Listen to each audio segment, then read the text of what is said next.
Any interactions with Cody Rhodes? Yeah, I like Cody. We always had good chemistry the few times that we were in the ring together.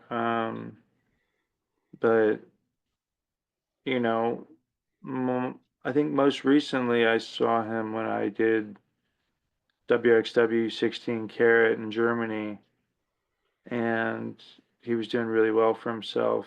And he was just about to go shoot his little thing in Arrow. Um, but I've always liked Cody.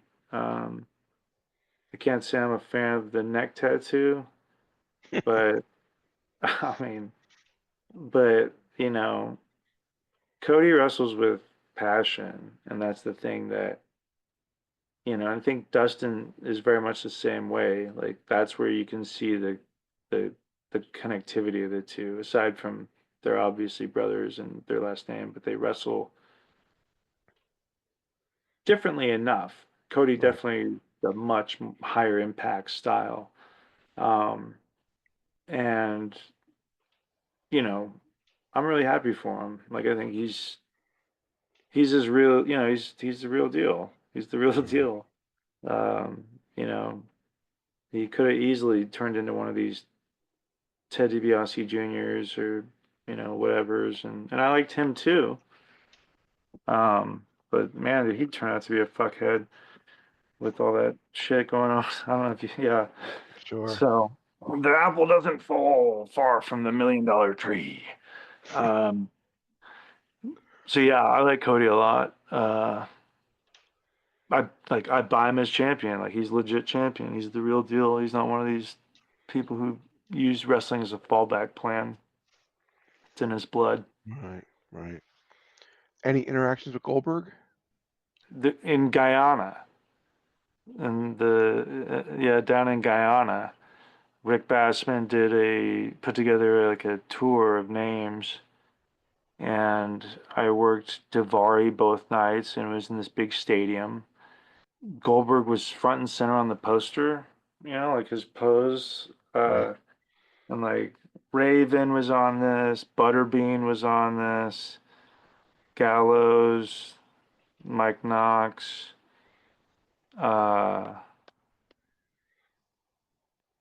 somebody else I feel like I'm missing, but there, Katarina Waters, uh, Katie Lee Burchill, uh,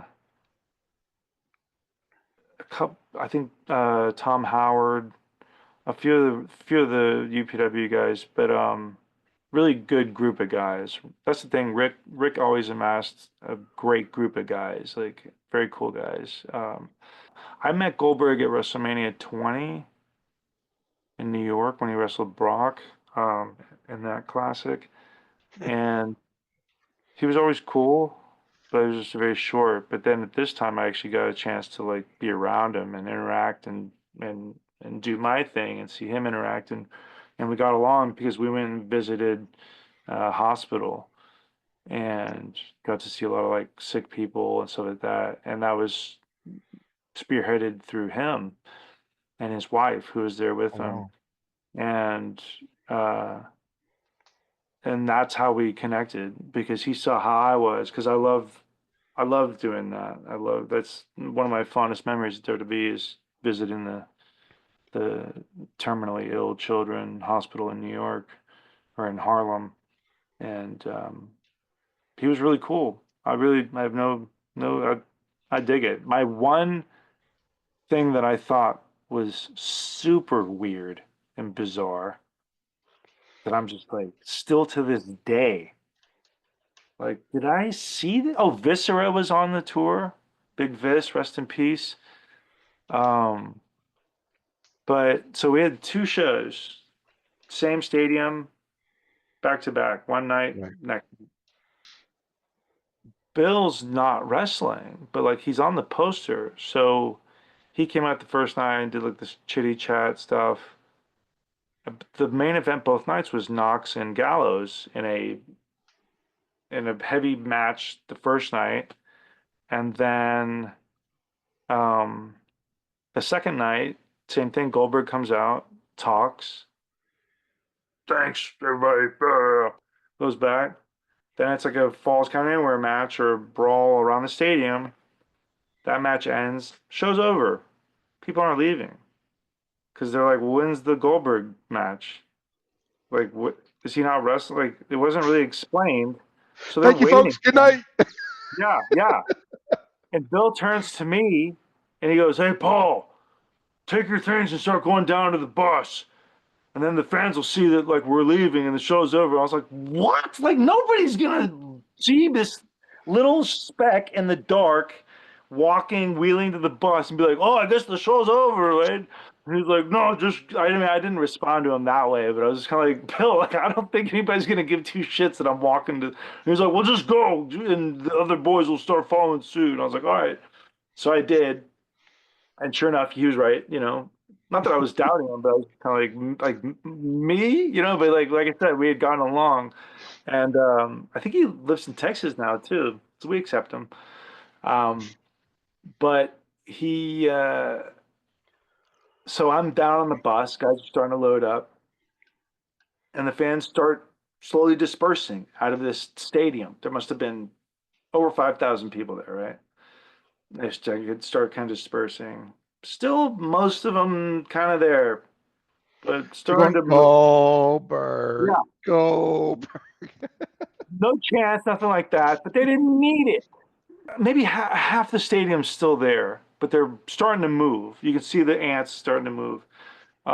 He walks down there. Actually, yeah, Gallows and Knox are still there in the ring. Uh, he Viscera comes down. Goldberg comes down with them. He picks them each up, like for the jackhammer, puts them back on their feet. Cool.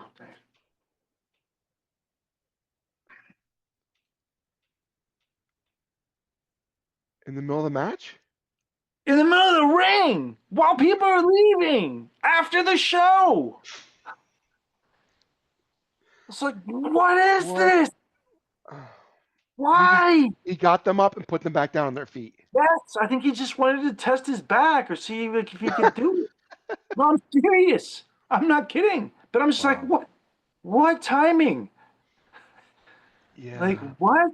Odd. The weirdest thing, dude. It was so weird. I was just like, I guess I see what some of the complaints were at WCW. You know, Shit. I don't know, but I like Bill. Please don't hurt me. Paul Universal London, Soldier, you're Cody next. Rhodes. I would love to act with him. I think he's an underrated actor. Santa's Sleigh. Have you ever seen that one? I've not. Dude, Santa's Sleigh. It's a comedy Mm. horror. The opening alone is ridiculous. I don't know who the producer was, but they called in some favors, and the opening, like the prologue before the opening credits, has three names, actors in it, and it's insane. It's one of the coolest but most ridiculous ways to introduce the horror villain right off the bat, and it's Goldberg as a killer Santa Claus. I'll just talk for a few moments real quick. I just wanted to point this. Yeah. First of all, I wanted to mention this comic book that my brother and I created, uh, and it's right there. Wow. The hero of prophecy. Is that you? Are you in the comic But book? you can see my name right there, Paul Paul London. Yeah. London, hero of the prophecy, and that's me. That's my brother's company. You can go to Geekscape. Wow. It's Geekscape. Yeah, Geekscape.net. Net. Okay. Is it Let a me. wrestling theme? Is there any wrestling involved in this? Yes, Okay, yeah. it is. It's basically it's. I'll show you a little bit. I'm doing these indies because I'm living out of my van, and the fans hate me, and the promoter puts me in with this beast of a woman. and I get, I think I'm about to die, and I get transported to this other realm by accident because this young wizard who's an owl named Finnegan found this device that this evil wizard's trying to find so he can take over the universe. It's very much mistaken identity in the wrong place kind of story, like Three Amigos in space, like a Galaxy Quest and stuff like that. And so I get transported to this world. Um, Actually, you can kind of see the transformation thing there. That there, and so there's stuff happening uh, throughout, and yeah, I show up and I'm, the unassuming hero, and that's yeah, you can go to herooftheprophecy.com